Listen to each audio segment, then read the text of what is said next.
एकली काल कांगुला ग्राम रे मध्यस्थाने रही अछु भवानी माता जननी घेन दई नील माता जननी कांगुला काली बहुत प्रत्यक्ष सबुआड़े विख्यात ना माँ आमर समस्ते समस्त मन कथा सब बुझती आमर जहाँ विपद आपद हुए माँ को पाखे आमर सब माँ को भारी विख्यात सबुआड़े जहाँ मानसिक कर सफल हम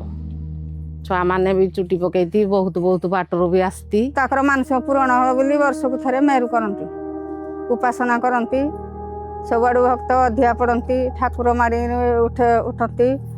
मनस्कामना पूरण करती जिते विपद आपद आसे मो माँ को शरणागत निए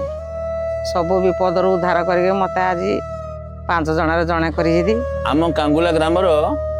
माँ अधिष्ठात्री देवी कहले माँ दक्षिण काली से कौ जुगर पूजा पाई आसुनती किंतु आम जानिबारे 1800 मसीहा ठू दंड नृत्य आसुची आम गाँव 80 जन भक्त आम दंड नाच करुचु से भितर 13 भक्ता व्रत सी